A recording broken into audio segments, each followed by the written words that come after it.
Жұлдыз жорамал 2025 жылдың 15-31 қазан аралығында су құйғыштарды көреміз. Су құйғыштарда жалпы атмосфера қалай болады? Жалпы атмосфера кішкене сіздер өздеріңізді нашар сезіну, бір қиналулар болуы мүмкін, бір нәрсені уайымдауыңыз мүмкін, бір мәселенің шешімін таба алмай қиналу деген сияқты нәрселер көрсетіліп тұр. Бұл жерде негізінде енді қарым-қатынас махаббат жағын көретін болсақ, су құйғыштарда қарым-қатынас жағынан кішкене уайымдау болады, жұбыңызбен қарым-қатынас кішкене бір-бірлеріңізді түсініспеулеріңіз мүмкін, сізде соны уайымдауыңыз мүмкін, қарым-қатынасыңызды дұрыс сақтап қалғыңыз келуі мүмкін, жұбы жоқтар кішкене бір өзіне сай келетін адам таба алмау деген сияқты, ойдан шығатын таба алмау деген сияқты нәрселер болуы мүмкін деп көрсетіліп тұр.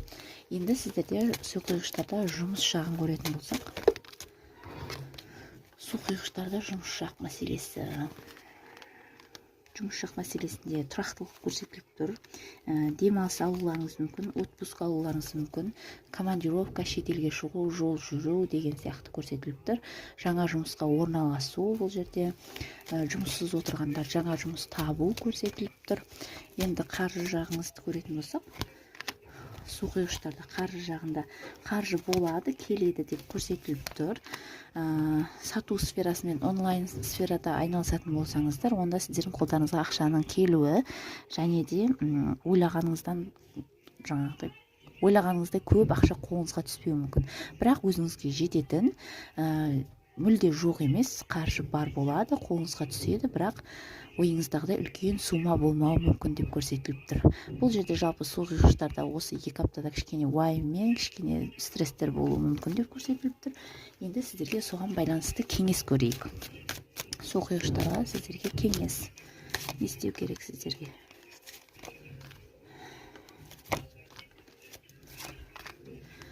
Сіздерде ешқандай уайымдамасаңыздар болады, өздеріңізді жақсы ұстасаңыздар, ең бастысы интуицияларыңызға сеніңіздер, өздеріңіз демалыс алыңыздар, демалыңыздар. Сіздерге жамандық жасағандар, жолыңызды бөгегендер өздері бумеранг түсіп тұр, өздеріне қайтатын болады. Кеңес ретінде сіздерге ешкімге жаңағыдай өздеріңіз ниеттеріңіз таза болса болғаны, демалыңыз, сізде барлығы жақсы болады. Яғни сізде көп уайымдамағаныңыз дұрыс деп көрсетіліп тұр.